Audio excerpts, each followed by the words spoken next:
कांवड़ यात्रा के दौरान दुकानदारों को अपने नाम को लिखना पड़ेगा। उत्तर प्रदेश के बाद अब उत्तराखंड में भी इसी तरीके की व्यवस्था की जा रही है।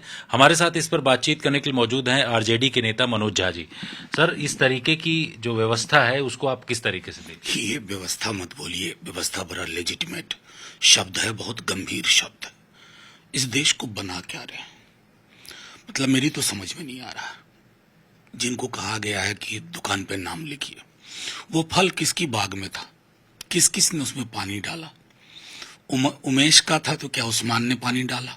कहां पता करिएगा? गेहूं की बालियों का जाति धर्म कहां से पता करिएगा? जो हवा इस कमरे में अभी आ रही है, कहीं भी आ रही है, वो पहले आपको छू रही है या मुझको, ये कहां पता करिएगा? दूध जो पीते हैं ना लोग, वो जो कोऑपरेटिव का दूध है मदर डेयरी का, उसमें कितना हिस्सा उस्मान का है, कितना उमेश का, कहां तक पता करिएगा? हिंदू पानी मुसलमानी क्या बना रहे हो देश को भाई? इस देश का एक मिजाज रहा है, उस मिजाज को अब छत विच्छत कर रहे हैं। हमें तो हाल तक देखा है, उत्तर प्रदेश में देखा, मुसलमानों का जुलूस है, हिंदू मेवा बांट रहे हैं, शरबत पिला रहे हैं।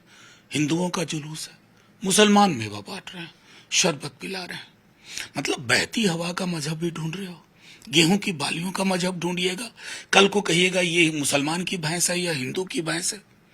ये चीजें हमारे समाज को बीमार कर चुकी हैं, और बीमार समाज सपने नहीं देख सकता अपनी बेहतरी के लिए।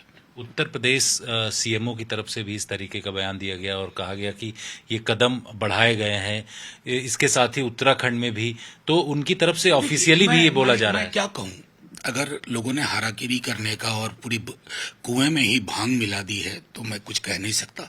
मुख्तार भाई कह रहे थे, उनकी भी चिंता थी, लेकिन वो अधिकारियों तक थे। ये अधिकारियों का मामला ही नहीं है, ये निजाम का मामला है, ये वहां की सल्तनत का मामला है। और केंद्र में प्रधानमंत्री जी विदेश जाते हैं, आप कहते हैं मैं बुद्ध की धरती से आया हूं। ये है बुद्ध की धरती? इतना दोहरा मानदंड, इतना दोहरा चरित्र कहां ले जा रहे हैं?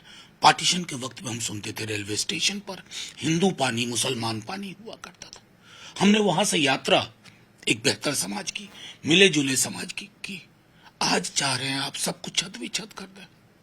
ये पॉलिटिकल मसला नहीं है, आप इस मुल्क की तासीर को, इसके तसव्वुर को, इसके नक्शे को, इसकी संकल्पना को आहत कर रहे हैं। इतना चोटिल कर देंगे ना कि रिट्रीव करना मुश्किल होगा। कुछ बीजेपी नेताओं की तरफ से कहा जा रहा है कि रोजा हो, मुहर्रम हो, उस समय व्यवस्था दी जाती है, तब किसी को दिक्कत नहीं होती। ये तो एक सिर्फ कुछ समय के लिए व्यवस्था दी है। कभी सुना है कि रोजे में कभी ये आई हो कि हिंदू कोई दुकान नहीं लगाएगा? मुहर्रम में कभी सुना? अभी मैंने मुहर्रम के विजुअल्स बिहार से देखे, कहां फर्क था? क्या कर दिया है भाई?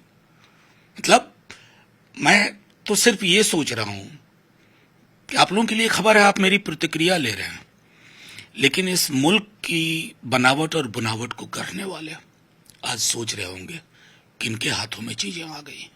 इस सब के पीछे वजह क्या देख रहे हैं, क्या मंशा लग रही है आपको? आप क्या नहीं देख पा रहे हैं क्या? ये वजह क्या होती है?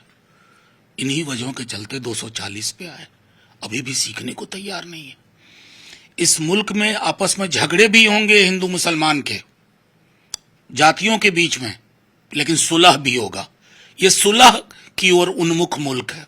सुलह की संभावनाओं को खत्म मत करिए। आज 240 पे हैं, अगर आपने कोर्स करेक्शन नहीं किया ना तो 40 पे, और फिर 4 पे, फिर 2 पे आ जाएंगे। इस देश को यह स्वीकार नहीं है कि 24 घंटे सातों दिन हिंदू मुसलमान उलझाए रखो।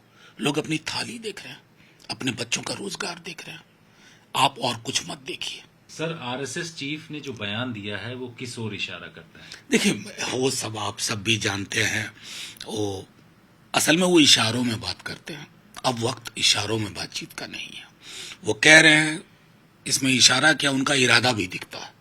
कह रहे हैं कि पहले सुपरमैन, फिर देवता, भगवान। ये कौन है?